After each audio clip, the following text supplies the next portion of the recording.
Hello, Cleveland Browns fans. It's your good friend IndyCar Timm here with the Cleveland Browns Daily Blitz. Welcome into a Tuesday.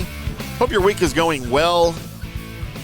Welcome into kind of a new week. I mean, it's Tuesday, but and also welcome into FanStream Sports. FanStreamSports.com, FanStream Sports mobile app, FanStream Sports TV, which is our YouTube channel. Make sure you click on over there, subscribe to the channel to get all of your Cleveland Browns, AFC North, NFL news brought to you on a daily basis for you to consume. Click that bell. Make sure you get all the notifications from our YouTube channel. Or if you prefer the recorded audio podcast, you can find that at fanstreamsports.com as well, or your favorite podcast app, whether it's Spotify, Apple Podcasts, whatever.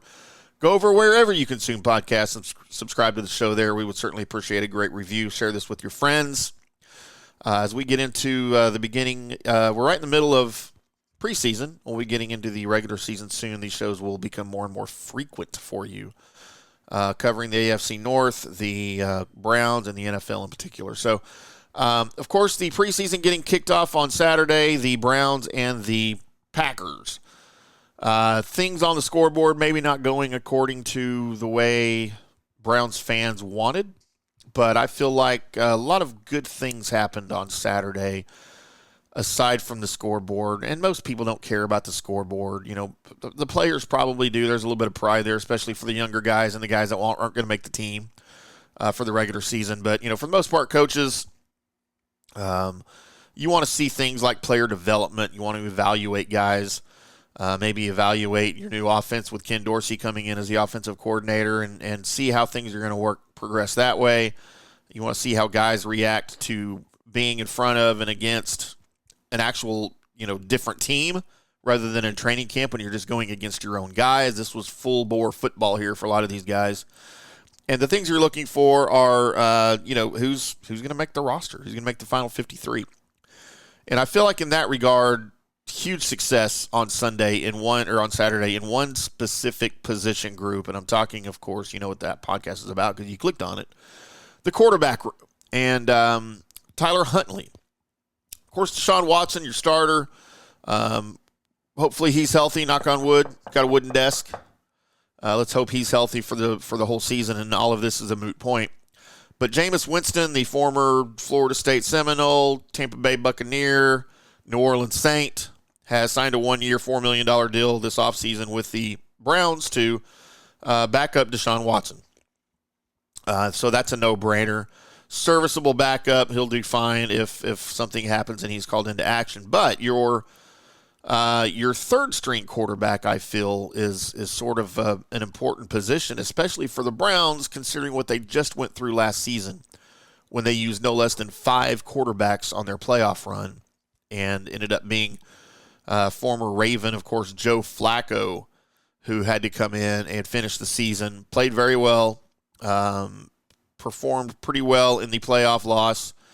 But, depth at quarterback cannot be overstated in the NFL, and that was just a case in point right there. And if you want to go back to the 49ers in the NFC Championship game a few years ago, certainly it showed it's the need there for a deep bench at quarterback. So who do you have? You've got Dorian Thompson-Robinson is sort of your second-year player who played really, really well last year until he got hurt. And then you brought in another free agent quarterback, Tyler Huntley, from the Baltimore Ravens. The hated Baltimore Ravens, right? And so you've got a couple of guys that are, I think, duking it out here through training camp and now here through the preseason. And I think that maybe that number 3 quarterback job's already been decided. I think Dorian Thompson-Robinson, if you look at the playing time he got, if you look at the numbers he put up, if you look at his performance on the field, his command of the offense, again, with a bunch of guys, really, that probably aren't even going to be on the team here in a few weeks, I think he secured it personally. I really do. And nothing against Tyler Huntley. Look, to me, it was a weird thing bringing him in. Thought it was weird him leaving Baltimore after he's backed up Lamar Jackson for a couple of years and played well. Don't forget, Tyler Huntley started the playoff game for the Ravens a couple of years ago against Cincinnati, and he was one weird goal line fumble return for a touchdown away from winning that playoff game and getting the Ravens deeper. So he has certainly got skills. He's got talent. I have nothing against Tyler Huntley. I just think he was coming into a weird situation here. The Browns didn't really know what they had still with DTR. They didn't know how he was going to come back from the injury. Was last year him playing well? Was that just a flash? Nobody really knew. So they brought Huntley in as some insurance. And, man, I think Robinson just outplayed Huntley. Robinson got the majority of the DTR got the majority of the playing time. He went 14 of 18 for 134 yards, a 97.7 quarterback rating, which is really good. Huntley, on the other hand, 6 of 9, 41 yards with a 76.6 rating. And I think the amount of playing time you got from DTR is a huge indication right already in preseason game 1 of what the coaching staff thinks, of what direction they're leaning for the QB3 job. Winston also made an appearance in the first series, 4 of 5 for 30 yards, a 91.7 quarterback rating. Again, his job is secure. DTR would have to do something tremendous to earn that number 2 job, or a weird injury to Jameis Winston for DTR to get the number 2. And you know what? I might be okay with DTR as a number 2 if it came down to it. I don't know that I would have a problem with that. But overall, I think of the biggest position battles, it's weird to think that QB3 is one of your biggest position battles on your team, but it is. Again, look at what happened last year. But I also don't think there's any way they keep Tyler Huntley and DTR. Huntley's not going to want to be your emergency quarterback and be inactive every game, just waiting on something to happen. That's not who he is. He's better than that, and I think the Browns will offer him maybe the option. Do you want to be that guy? You're not going to be QB3. Do you want to be the emergency guy, or do you want to go somewhere else and play?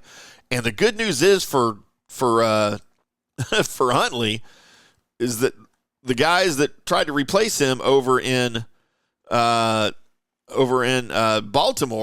are not doing very well. Josh Johnson did not play well. Leary did not play well. They may have a backup quarterback issue on their hands in Baltimore. So if Huntley, if Huntley can't make the roster in Cleveland, man, just look for him to go back to Baltimore. Probably where he'll be better, be more comfortable with the offense. But I think as far as the Browns go, I think DTR is your number 3 guy, and I don't have a problem with that. Let me know what you guys think, though, either here in the comments under the video, here on the FanScreen Sports TV YouTube channel, or reach out to me on on X. I am at IndyCar Timm. You can also find me on Instagram, Facebook, all that good stuff. I would love to correspond with you, hear what you have to say about the Browns and the quarterback battle there for the number 3 spot, or any other positions. I'd love to hear what you think. We'll do it here again a little bit later in the week and maybe preview the Minnesota Vikings game coming up on Saturday, the second preseason game on the schedule. Get into some of that. But until then, boys and girls, we'll see you.